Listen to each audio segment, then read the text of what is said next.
हरे कृष्ण। ओम नमो भगवते वासुदेवाय। प्रिय श्रोताओं, आज षटतिला एकादशी व्रत पारणा के दिन सुनिए तुलसी माता की संपूर्ण कथा। जिस तरह से एकादशी व्रत के दिन व्रत की कथा सुनी जाती है, उसी तरह से व्रत पारण के दिन बिना तुलसी माता के एकादशी का व्रत अधूरा माना जाता है। आइए हम सभी तुलसी माता का ध्यान करते हुए कथा का श्रवण करते हैं। सभी प्रेम से बोलिए, हरि वल्लभा तुलसी माता की जय। एक बार की बात है, भगवान श्री राम और माता सीता जी अपने 14 वर्ष के वनवास के दौरान चित्रकूट में आराम कर रहे थे। तब तुलसी माता से मिलने वाले पुण्य फलों के बारे में वे आपस में बात कर रहे थे। बातों ही बातों में माता सीता जी के मन में कुछ प्रश्न उठे, तो उन्होंने भगवान श्री राम से कहा, हे प्रभु, मेरे मन में कुछ प्रश्न उठ रहे हैं जिनके उत्तर जानने के लिए मेरा मन बेचैन हो रहा है। तब भगवान श्री राम ने कहा, हे देवी, आपके मन में भला कौन से प्रश्न उठ रहे हैं? आप जल्दी बताइए, मैं आपके सभी प्रश्नों के उत्तर और उनका रहस्य भी जरूर बताऊंगा। तब माता सीता जी ने कहा, हे प्रभु, तुलसी को जल कैसे देना चाहिए और तुलसी को जल देने की सर्वोत्तम विधि कौन सी है? तुलसी को जल देने का मंत्र कौन सा है? तब भगवान श्री राम देवी सीता से कहने लगे, हे देवी, तुलसी जी में जल अर्पित करते समय ये 3 शब्द कहें, जिससे गरीबी दूर हो जाएगी। एक बार माता सीता ने भगवान श्री राम से तुलसी जी को जल देने के महत्व के बारे में पूछा, तो भगवान ने उन्हें उसका महत्व सुनाया। तब आगे माता सीता जी ने कहा, हे स्वामी, आपने मुझे तुलसी जी को जल देने का महत्व तो बता दिया, परंतु अब मेरे मन में ये जानने की जिज्ञासा हो रही है कि तुलसी को जल कैसे देना चाहिए, जल की सर्वोत्तम विधि कौन सी है, जल देने का मंत्र कौन सा है। कृपया आप मुझे इन सभी प्रश्नों का उत्तर दीजिए। तब भगवान श्री राम ने माता सीता जी से कहा, हे प्रिय, जिस प्रकार से मैंने तुम्हें तुलसी का महात्म्य सुनाया है, उसी प्रकार से तुलसी को जल देते समय बोले जाने वाले मंत्र का भी बड़ा महत्व है। ये मंत्र केवल 3 शब्दों का है, परंतु इसका प्रभाव बहुत ही चमत्कारी है। जो भी मनुष्य नित्य तुलसी को जल देते समय अपने मुख से केवल ये 3 शब्द बोल देता है, तो साक्षात माँ लक्ष्मी उसके घर में प्रवेश करती हैं और उसकी दरिद्रता दूर करती हैं, उसे धन धान्य की प्राप्ति होती है। देवी, उस मंत्र को बताने से पहले मैं आपको तुलसी के इस मंत्र का महत्व भी बताता हूँ। इस महात्म्य को सुन लेने मात्र से ही मनुष्य के समस्त पाप नष्ट हो जाते हैं और उसे कई वर्षों तक तुलसी को जल देने का पुण्य भी प्राप्त होता है। इसलिए हे देवी, आप भी इस कथा को ध्यानपूर्वक जरूर सुनिए। तब माता सीता जी ने कहा, हे प्रभु, मैं तो इस कथा को पूरा अवश्य सुनूंगी। कृपया अब आप मुझे तुलसी के मंत्र का महात्म्य सुनाइए। तब भगवान श्री राम कहने लगे, हे देवी, एक समय दक्षिण दिशा में एक अत्यंत शोभायमान नगरी थी। उस नगरी में सुरेश नाम का एक खोटी बुद्धि का ब्राह्मण रहता था और वह पापियों का तो शिरोमणि ही था, सरदार ही था। उसका जन्म एक ऐसे ब्राह्मण परिवार में हुआ था जो पाप कर्म करने वाले और शास्त्र ज्ञान से शून्य थे। वो जन्म से तो ब्राह्मण था, लेकिन कर्म से वह अत्यंत दुराचारी था। वो ना तो पूजा पाठ करता, न अतिथियों का सत्कार करता और यहाँ तक कि अपने द्वार पर आए हुए अतिथियों को बिना कुछ दान दिए ही निर्दयता पूर्वक भगा दिया करता था। वह सदैव ही पराई स्त्रियों में आसक्त रहता और उसे मदिरा पान करने की भी बुरी लत थी। साथ ही वह मांस भी खाता था। वह दिन में खेतों में काम करके पत्ते बेचकर जीविका चलाता, रात में व्यभिचार करता था। इस प्रकार से उस ब्राह्मण ने अनेक वर्षों तक जीवन बिताया। फिर एक दिन वह दुर्बुद्धि बेचने के लिए पत्ते इकट्ठे करने के लिए एक ऋषि के आश्रम के आसपास घूमने लगा और वहां लगे हुए पेड़ों से पत्ते तोड़ने लगा। तो वहीं पर एक काल रूपधारी काले भयानक सर्प ने उस ब्राह्मण को काट लिया और उसी समय उसकी मृत्यु हो गई। तब उसके बाद 2 यमदूत उसे लेने के लिए उस स्थान पर प्रकट हो गए और उसे उठाकर यमलोक ले जाने लगे। मार्ग में वह यमदूतों के सामने बहुत करुण विलाप करने लगा और बोला, हे दूतों, मुझे कहाँ लेकर जा रहे हो? मुझे छोड़ दो। लेकिन यमदूत उसे ये कहकर घसीटते हुए ले जा रहे थे कि अरे दुष्ट ब्राह्मण, तेरे पाप कर्मों के कारण तुझे सांप ने डस लिया है। अब तो यमराज जी तुझे अवश्य घोर नरक में डाल देंगे। फिर यम के दूत उस ब्राह्मण को लेकर यमलोक पहुंच गए और यमराज जी के सामने खड़े हो गए। तब चित्रगुप्त महाराज जी उस ब्राह्मण का लेखा जोखा निकालकर यमराज जी से कहने लगे, हे धर्मराज, इस ब्राह्मण ने बचपन से लेकर मृत्यु तक पाप ही पाप किए हैं। अपने पूरे जीवन में तो इसने कोई पुण्य का काम ही नहीं किया।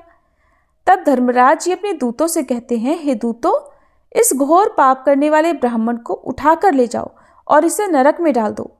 फिर यम के दूत उस पंडित को लेकर नरक की भयंकर अग्नि में धकेल देते हैं। तो अनेक वर्षों तक नरक में सजा भुगतने के बाद उस ब्राह्मण को अपने दूसरे जन्म में एक बैल का शरीर मिला। बैल का जन्म पाकर वह बोझ उठाने का काम करने लगा। उसका मालिक उससे दिन रात काम करवाने लगा। फिर जब उस बैल की शक्ति कम हो गई तो उसके मालिक ने उसे एक लंगड़े आदमी को बेच दिया। तो उस लंगड़े आदमी ने उस बैल को खुद का बोझ उठाने के काम में उपयोग करना शुरू कर दिया। वह उसकी पीठ पर बैठकर दूर दूर घूमता था। इस प्रकार से उस बैल ने 10 वर्षों तक उस लंगड़े आदमी का बोझा उठाया। फिर एक दिन वह लंगड़ा आदमी उस बैल की पीठ पर बैठकर किसी ऊंचे पर्वत पर जा रहा था। उस पर्वत पर बहुत देर तक चढ़ाई करने के कारण वह बैल थक गया। उसकी शक्ति कम हो गई और वह बेहोश होकर जमीन पर गिर पड़ा और अंतिम सांसें लेने लगा। तो वहां पर खड़े लोगों को उस बैल पर बड़ी दया आ गई और वह उसके मुख में पानी डालने लगे। उन्हीं लोगों में एक पुण्यात्मा इंसान भी था। उसने उस बैल का कल्याण करने के लिए अपना समस्त पुण्य उस बैल को दे दिया। तो वहां पर खड़े हुए कुछ और लोगों ने भी अपने अपने पुण्य को उस बैल को समर्पित कर दिया। जब सभी लोग अपना अपना पुण्य उस बैल को समर्पित कर रहे थे तो वहीं भीड़ में एक वेश्या भी खड़ी थी और ये सब देखकर उस वेश्या ने भी अपना पुण्य उस बैल को दे दिया। फिर कुछ ही क्षणों के बाद उस बैल की मृत्यु हो गई और फिर उस स्थान पर यमदूत आए और उस बैल के शरीर से उस ब्राह्मण की आत्मा को निकालकर यमलोक ले गए। यमलोक में ले जाकर उसे यमराज जी के सामने खड़ा कर दिया।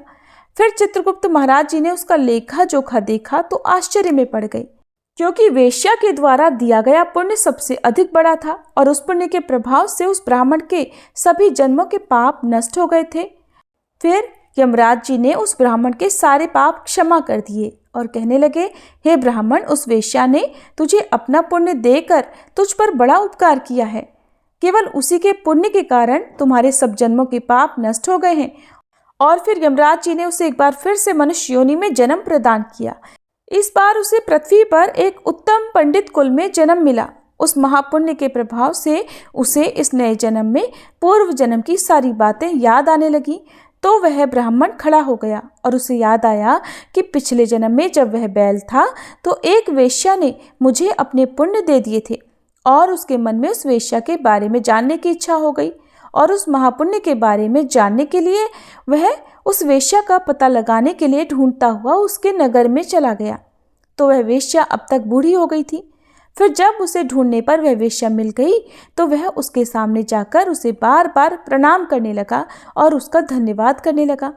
तब वेश्या कहने लगी, हे ब्राह्मण, आप कौन हैं और किस कारण आप मुझ वेश्या को धन्यवाद कर रहे हैं? मैंने आपका कौन सा कार्य किया है कि आप मुझे बार बार धन्यवाद दे रहे हैं? तो वह ब्राह्मण कहने लगा, हे माता, मैं वही बैल हूँ जिसे तुमने अपना पुण्य दे डाला था। अपने पाप कर्मों के कारण मुझे पिछले जन्म में बैल का जन्म मिला था और उस पर्वत पर जब मैं मर रहा था तो तुमने मुझे अपना पुण्य दान दिया था और तुम्हारे पुण्य के प्रभाव से ही आज मुझे फिर से मनुष्य जन्म मिला है। तुम्हारे द्वारा दिए गए उसी पुण्य के कारण मुझे अपने पूर्व जन्म की सारी बातें याद है। लेकिन हे माता, मैं आज यहाँ पर यह जानने के लिए आया हूँ कि आपने मुझे उस समय अपना कौन सा पुण्य दान दिया था जिस कारण से मेरे सभी जन्मों के पाप खत्म हो गए। मैं उसी पुण्य के बारे में जानना चाहता हूँ। ब्राह्मण की बात सुनकर वेश्या ने कहा, हे ब्राह्मण, मैंने तो अपने जीवन में कभी कोई पुण्य का काम ही नहीं किया, परंतु मेरे घर में एक तोता है जो पिंजरे में रहकर हमेशा कुछ बोलता रहता है और उसी को सुन सुनकर मेरी अंतरात्मा पवित्र हो गई है। उसी तोते के द्वारा बोले गए मंत्र का पुण्य मैंने तुम्हें दान में दे दिया था। फिर वह वेश्या और पंडित उस तोते के पास गए। तब वहां जाकर ब्राह्मण ने उस तोते से पूछा, हे तोते, तुम कौन सा मंत्र बोलते रहते हो जिससे हमारे जीवन का उद्धार हुआ है? ये मंत्र तुम्हें किसने सिखाया और इस मंत्र का क्या अर्थ होता है? तब उस तोते ने अपने पूर्व जन्म का वृतांत सुनाना आरंभ किया। वह तोता कहने लगा, हे ब्राह्मण, पिछले जन्म में मैं एक पंडित था। मैं अपने ज्ञान के अहंकार में अंधा हो गया था। मैंने कभी गुरुजनों का आदर नहीं किया, सदैव ही उनका अपमान किया। मुझे अपने ज्ञान पर इतना ज़्यादा गर्व हो गया था, जिस कारण से मेरे अंदर क्रोध और अधिक बढ़ गया था और मारे क्रोध के मैं सभी से द्वेष करने लगा। अन्य मनुष्यों को मैं तुच्छ समझने लगा और विद्वानों का तो भरी सभा में ही अपमान करने लगा था। फिर समय बीतने पर मेरी मृत्यु हुई तो मुझे यमलोक ले जाया गया। पूज्य जनों और गुरुजनों का अपमान करने के कारण मुझे तोते के कुल में डाल दिया गया और मेरा जन्म एक तोते के रूप में हो गया। मेरे पाप कर्मों के कारण छोटी अवस्था में ही मेरे माता पिता से वियोग हो गया। फिर मैं पेड़ की डाल पर बैठकर रो रहा था तो उसी स्थान से कुछ ऋषि जा रहे थे। उन्होंने मेरी दयनीय पुकार सुन ली और मुझे लेकर अपने आश्रम में चले गए। वहाँ उस आश्रम में उन्होंने मुझे एक सुंदर पिंजरे में रखा और मेरा बहुत अच्छी तरह से ख्याल रखा। वो मुझे रोज भोजन दिया करते थे, पढ़ाते थे। उस स्थान पर बहुत सारे ऋषि मुनि और उनकी स्त्रियां और बालक सभी रोज तुलसी के पौधे को जल देते थे और तुलसी के सामने एक मंत्र का जाप किया करते थे। उन्हीं के मुख से बार बार उस मंत्र को सुनकर मैंने उसे रट लिया और तब से मैं उस मंत्र को जान गया हूँ और वही मंत्र मैं दिन रात बोलता रहता हूँ। उस मंत्र के प्रभाव से मेरी कभी मृत्यु नहीं हुई और मेरी आयु आज 100 वर्ष की हो गई है। मैं इतने वर्षों तक जीवित रहा। फिर एक रात को एक चोर उस स्थान पर आ गया और उसने मुझे वहां से चुरा लिया। फिर इस वेश्या ने मुझे उस चोर से खरीद लिया और इस वेश्या के घर पर आने के बाद भी मैं उस मंत्र को बोलता रहता हूँ, जिसे सुनकर इस वेश्या का मन भी पवित्र हो गया है और इसने वेश्या का काम छोड़कर भगवान श्री हरि का भजन कीर्तन करना प्रारंभ कर दिया है, भगवान की भक्ति करना प्रारंभ कर दिया है और उसी मंत्र के प्रभाव से इस वेश्या की आत्मा भी पवित्र हो गई है। हे ब्राह्मण, उस मंत्र के पुण्य से अब आप भी मुक्त हो गए हैं। इस प्रकार से तोते ने उस ब्राह्मण को और वेश्या को सारा वृतांत सुना दिया, जिसे सुनकर वह पंडित और वेश्या दोनों ही अत्यंत प्रसन्न हुए और फिर वे दोनों ही रोज तुलसी को जल देकर उस मंत्र का जाप करने लगे। फिर वह तोता, वेश्या और वह ब्राह्मण तीनों उस मंत्र के प्रभाव से दिव्य विमानों में बैठकर भगवान श्री हरि विष्णु के लोक को चले गए। ये सारा वृतांत सुनाकर भगवान श्री राम कहते हैं, हे देवी, देखा आपने, केवल तुलसी के इस मंत्र के प्रभाव से ही तोते, उस वेश्या और उस पंडित के सभी पाप नष्ट हो गए। इसलिए सभी मनुष्य रोज तुलसी को जल देते समय एक मंत्र का उच्चारण अवश्य करें। हे देवी, वह मंत्र इस प्रकार है, जिसे आप भी ध्यान से सुनिए। ओम श्री हरि प्रियाय नमः, ओम श्री हरि प्रियाय नमः, ओम श्री हरि प्रियाय नमः। जो भी स्त्री नित्य तुलसी के समक्ष इस मंत्र का उच्चारण करेगी वह सौभाग्यशाली बनेगी। जो भी पुरुष तुलसी के सामने इस मंत्र का उच्चारण करेंगे उसे अपार धन की प्राप्ति होगी। जिस घर के सामने नित्य तुलसी की पूजा की जाएगी उस घर में साक्षात माँ लक्ष्मी का वास होगा। तुलसी जी का यह मंत्र राजकल्प तरु है। ये समस्त फलों को प्रदान करने वाला है। इसलिए जो भी तुलसी के सामने इस मंत्र का उच्चारण करेगा उसे संपूर्ण सिद्धियां प्राप्त होंगी। स्त्रियों को सदैव ही स्नान करके अपने बाल बांधकर मांग में सिंदूर भरकर नित्य तुलसी को जल देकर इस मंत्र का उच्चारण करना चाहिए। रोज तुलसी के पौधे की परिक्रमा करने के साथ ही सभी पाप नष्ट हो जाते हैं। रोज शाम के समय तुलसी के पास दीपक जलाएं और तुलसी के पास बैठकर भगवान विष्णु की आराधना करें। तुलसी के पास दीपक जलाने से मनुष्य को धन धान्य की प्राप्ति होती है। हजारों अमृत के घड़ों से नहाने पर भी श्री हरि को इतनी तृप्ति नहीं मिलती जितनी मनुष्य के द्वारा तुलसी का एकमात्र एक पत्ता चढ़ाने से ही हो जाती है। 1000 गायों के दान से मनुष्य जो फल प्राप्त करता है वही फल तुलसी के पत्ते के दान से पा लेता है। तो इस प्रकार भगवान श्री राम ने माता सीता जी को तुलसी जी का महात्म्य सुनाया। एक बार एक छोटी सी लड़की थी। जब वह थोड़ी बड़ी हुई तो उसे समझ आने लगी और तब से ही वह तुलसी माता की पूजा किया करने लगी। उसका हर दिन का नियम था कि तुलसी माता का पूजन करने के बाद ही वह भोजन ग्रहण करती। जब वह लड़की विवाह के लायक हुई तो एक दिन उसके माता पिता ने उसके लायक लड़का ढूंढकर उसका विवाह करवा दिया। लड़की को उसके माता पिता ने दहेज में एक तुलसी का गमला भी दिया, क्योंकि वे जानते थे कि उनकी बेटी को तुलसी पूजन कितना प्यारा है और वे बिना तुलसी के पूजन किए कुछ खाती भी नहीं। ससुराल में अब वह लड़की हर दिन सुबह उठते ही पूजा करती, तुलसी की पूजा करती, फिर उसके बाद ही खाना खाने बैठती थी। उसकी 2 जिठानियां भी थीं। वे दोनों उसको इस तरह पूजा करता देखती तो खूब मजाक उड़ाती कि बड़ी नियम धर्म वाली बनती है। उन दोनों को उस लड़की से बहुत ईर्ष्या भी होती थी, इसलिए अक्सर वे दोनों तुलसी जी का गमला छुपा दिया करती। वह लड़की बड़ी मुश्किल से ढूंढ ढांड कर वह गमला लाती, अच्छे से साफ करती और फिर पूजा करती और उसके बाद कुछ खाती थी। आए दिन उस लड़की की जिठानियां उसे सताने लगी और गमला छुपा दिया करती। किसी तरह से ढूंढ ढांड कर वह तुलसी का गमला लाती और पूजा करती। एक दिन तो उसकी जिठानियों ने क्या करा कि तुलसी का वह गमला ही दूर फेंक दिया। लड़की ने घर में आसपास उस गमले को खूब ढूंढा, लेकिन गमला वहां होता तब तो मिलता ना। वह गमला मिला ही नहीं। ढूंढ ढांड कर वह लड़की बहुत परेशान हो गई, इतना दुखी हो गई कि जब उसने तुलसी जी की पूजा ही नहीं की तो उसने खाना भी नहीं खाया, क्योंकि उसका रोज का नियम जो था। अब जब नियम टूटा तो वह बहुत उदास हो गई। उस लड़की की सच्ची भक्ति देखकर इधर तुलसी माता उस पर बहुत प्रसन्न हो गई और उसके कमरे में अचानक तुलसी माता का गमला प्रकट हो गया। अगले दिन सुबह जब वह लड़की सोकर उठी तो उसने क्या देखा कि उसकी चारपाई के चारों कोनों पर तुलसी माता का गमला आ गया है। अब तो ये देखकर लड़की बहुत खुश हो गई और सोचने लगी कि अब तो मेरी तुलसी माता को कोई चुरा नहीं सकेगा, कोई तुलसी का गमला छुपा नहीं सकेगा।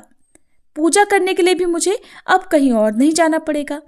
अब तो मेरी तुलसी माता को कोई फेंक भी नहीं सकेगा। ये सोचकर बहुत खुश हो गई और जल्दी से उठकर उसने स्नान किया और तुलसी माता की पूजा कर ली। पूजा करने के बाद जब वह खाना खाने बैठी तो उसकी जिठानियां उसका मजाक उड़ाने लगी, कहने लगी, लो देवरानी का नियम धर्म पूरा हो गया। दरअसल उन्होंने ऐसा इसलिए कहा क्योंकि उन्होंने तो जानबूझकर तुलसी का गमला बहुत दूर फेंक दिया था और उन्हें ये लग रहा था कि देवरानी ने आज तुलसी की पूजा नहीं की और बिना पूजा किए ही खाना खाने बैठ गई। तब दोनों जिठानियां देवरानी को ताना देते हुए कहने लगी, हो गया तुम्हारा नियम धर्म पूरा, कर ली तुमने तुलसी की पूजा। तो देवरानी धीरे से बोलने लगी, हाँ मैंने पूजा कर ली। जेठानियां कहने लगी, अरे कहाँ से कर ली पूजा, गमला तो हमने फेंक दिया था। ऐसा कहकर जेठानियां हंसने लगी तो देवरानी कहने लगी, देख लो मेरे कमरे में खाट पर तुलसी जी लगी हुई है। अंदर जाकर जेठानियों ने देखा तो बहुत शर्मिंदा हुई और बोली, देवरानी तुम्हारी भक्ति में बहुत सच्चाई है, हमने तुम्हें बहुत परेशान किया, हमें क्षमा कर दो। तब भोली भाली देवरानी ने अपनी जिठानियों को क्षमा कर दिया और तब से देवरानी और जिठानी मिलकर तुलसी जी की पूजा करने लगी और उनके घर में सुख समृद्धि के भंडार भर गए और उनके सभी दुख दूर हो गए। हे तुलसी माता, जैसी निर्मल बुद्धि आपने जिठानियों की और जैसे उन सब के घर में सुख समृद्धि के भंडार भरे, वैसे ही इस कथा को कहने और सुनने वाले सभी भक्तों के घर में भरना। प्रेम से बोलिए तुलसी माता की जय। तुलसी महारानी नमो नमो, हर की पटरानी नमो नमो, तुलसी महारानी नमो नमो। धन तुलसी पूरण तप कीनो, शालिग्राम बनी पटरानी नमो नमो, तुलसी महारानी नमो नमो, हर की पटरानी नमो नमो। जाके पत्र मंजरी कोमल, श्रीपति कमल चरण लपटानी नमो नमो, तुलसी महारानी नमो नमो, हरि की पटरानी नमो नमो। कौन महीने बोई रानी तुलसा, कौन महीने हुई हरियाली नमो नमो, तुलसी महारानी नमो नमो, हर की पटरानी नमो नमो। कौन महीने हुई तेरी पूजा, कौन महीने हुई पटरानी, नमो नमो तुलसी महारानी नमो नमो। आषाढ़ मास में बोई रानी तुलसा, सावन महीने हुई हरियाली, नमो नमो तुलसी महारानी नमो नमो। हरि की पटरानी नमो नमो। कार्तिक मास में हुई तेरी पूजा, मंगसिर मास हुई पटरानी, नमो नमो तुलसी महारानी नमो नमो। हर की पटरानी नमो नमो। धूप दीप नैवेद्य आरती, पुष्पन की वर्षा बरसानी, नमो नमो तुलसी महारानी नमो नमो। हर की पटरानी नमो नमो। 56 भोग 36 व्यंजन, बिन तुलसी हरि एक न मानी, नमो नमो तुलसी महारानी नमो नमो। हरि की पटरानी नमो नमो।